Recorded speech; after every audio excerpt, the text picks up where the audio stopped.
ಬಾಗಲಕೋಟೆ ಪಟ್ಟಣದಲ್ಲಿ ನೆರೆಹೊರೆ ಗುಂಪು ಪ್ರದೇಶ ಸಭಾ ಮತ್ತು ವಾರ್ಡ್ ಸಮಿತಿಗಳ ಸದಸ್ಯರುಗಳಿಗೆ ಪಟ್ಟಣದ ವಾರ್ಡ್ಗಳ ಅಭಿವೃದ್ಧಿ ಕುರಿತು ಪಂಚಾಯಿತಿ ಕಚೇರಿ ಸಭಾಂಗಣ ಸಭೆಯನ್ನ ನಡೆಸಿದರು. ನಂತರ ಮಾತನಾಡಿದ ಪಟ್ಟಣ ಪಂಚಾಯಿತಿ ಮುಖ್ಯಾಧಿಕಾರಿಗಳು ಶ್ರೀ ಪರಶುರಾಮ್, ಇನ್ನೂ ಇತರೆ ಕಾರ್ಯಕ್ರಮಗಳನ್ನು 2025-26ನೇ ಸಾಲಿನಲ್ಲಿ ಕೈಗೊಂಡಿದ್ದು 2026-27ನೇ ಸಾಲಿನಲ್ಲಿ ತಾವು ನೀಡುವ ಮತ್ತು ಸಲ್ಲಿಸುವ ಇನ್ನಿತರ ವಿವಿಧ ರೀತಿಯ ಪಟ್ಟಣದ ಅಭಿವೃದ್ಧಿಗೆ ನೆರವಾಗುವ ಸಲಹೆಗಳನ್ನು ಮಾನ್ಯ ಆಡಳಿತಾಧಿಕಾರಿಗಳ ಗಮನಕ್ಕೆ ತಂದು ಸರ್ಕಾರದ ಮಾರ್ಗಸೂಚಿಗಳ ಪ್ರಕಾರ ಅವಕಾಶವಿದ್ದಲ್ಲಿ ಅಂತಹ ಕಾರ್ಯಕ್ರಮಗಳನ್ನ ಯೋಜನೆಗಳನ್ನ ಮುಂದಿನ 2026-27ನೇ ಸಾಲಿನ ಬಜೆಟ್ನಲ್ಲಿ ಅಳವಡಿಸಿಕೊಂಡು ಅಭಿವೃದ್ಧಿ ಮಾಡಲು ಸಹಕಾರಿಯಾಗುತ್ತವೆ ಎಂದರು. ವರದಿ ಮಲ್ಲಿಕಾರ್ಜುನ ಕಸ್ತೂರಿ.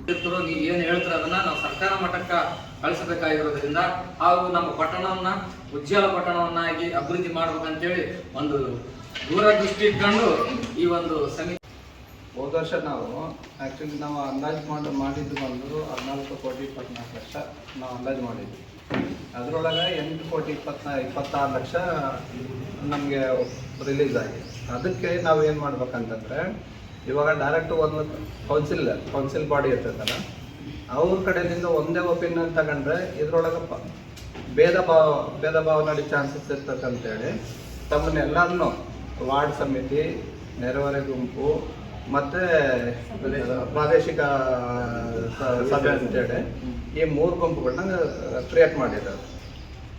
ಇದನ್ನ ತಮ್ಮದು ಮೇನ್ ಉದ್ದೇಶ ಏನಂತಂದರೆ, ಈಗ ಟೋಟಲಿ ಒಂದು ವಾರ್ಡಿಗೆ ಸಂಬಂಧಪಟ್ಟಿದೆ, ಯಾವುದೋ ಒಂದು XYZ ಒಂದು ವಾರ್ಡ್ ಸದಸ್ಯ, ಈ 3 ಗುಂಪು ಇರ್ತವೆ. ಗುಂಪಿನೊಳಗೆ ಮೀಟಿಂಗ್ ಮಾಡಬೇಕು. ಮೀಟಿಂಗ್ ಮಾಡಿ ಅಲ್ಲಿ ಏನೇನು ಸಮಸ್ಯೆ ಇದೆ, ನಿನ್ನೆ ಕೌನ್ಸಿಲ್ ಬಾಡಿಯಾಗ ಅಲ್ಲಿ ಏನೋ ತೀರ್ಮಾನ ಆಗುತ್ತೆ, ಅದೇ ಫೈನಲ್ ಆಗಿದೆ. ಈಗ ಎಲ್ಲರೂ ಏನು ಮಾಡ್ಬಿಡ್ತಾರೆ, ಆಯಾ ವಾರ್ಡ್ ಮೆಂಬರ್ ನನ್ನ ವಾರ್ಡ್ ಇರಬೇಕು, ನನ್ನ ವಾರ್ಡ್ ಇರಬೇಕು ಅಂತೇಳಿ ಯಾರು ಇದು ಮಾಡಿದ್ರು. ಇದು ಅವಾಗ ಭಾಳಷ್ಟು ಡ್ಯಾಮೇಜ್ ಆಗ್ಬಿಡ್ತು. ಇಲ್ಲಿಂದ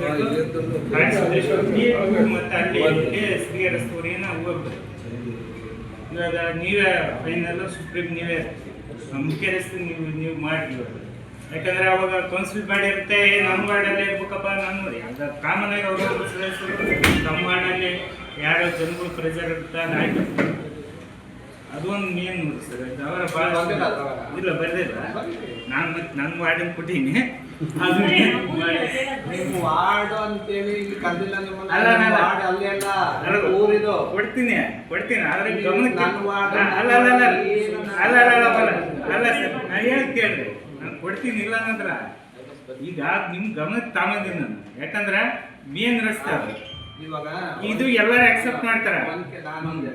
ನೀವು ಕೇಳ್ತಿರೋದು ಊರಿನ ಪರವಾಗಿ, ಅದಕ್ಕೆ ಹಂಗಾಗಿ ಫಸ್ಟ್ ಪ್ರಯಾರಿಟಿ ಅದಕ್ಕೆ ಕೊಡೋದು. ಬೇಕಾದ್ರೆ ಅದನ್ನು ಬಂದ್ಬಿಡ್ತೀನಿ, ಅದ್ರಲ್ಲಿ ಆಲ್ರೆಡಿ ಅರ್ಧ ಸೇರ್ಸಿನಿ.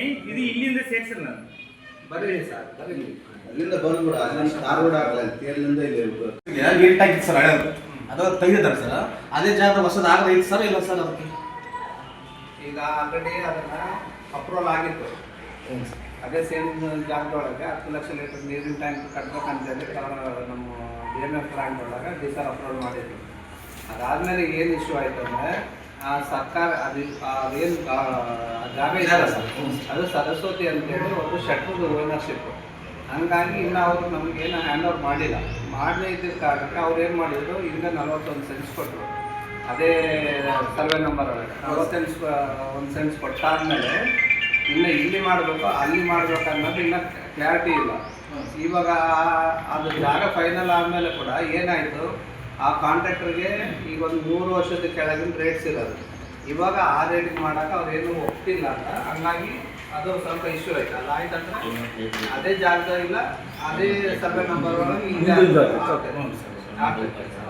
ಅವತ್ತಿಗೆ ಅವ್ರ ಜಾಗ ಗೌರ್ಮೆಂಟ್ ಕೊಟ್ಟಿದ್ದಾರೆ ಸರ್, ದಾನ ಕೊಟ್ಟಿದ್ದಾರೆ ಸರ್. ಅವತ್ತಿಗೆ ಅವರು ಬಾಯಿಗೆ ಕೊಟ್ಟಾರೆ, ಪೇಪರ್ನ ಕೊಟ್ಟಿದ್ದಾರೆ. 50,000 ಎಕರೆ ಇತ್ತು, ಈಗ 1 ಕೋಟಿ ರೂಪಾಯಿ ಇದೆ. ಹಂಗಾಗಿ ಬಾಯಿ ತಪ್ಪು ಮಾತಾಡ್ತಾರೆ.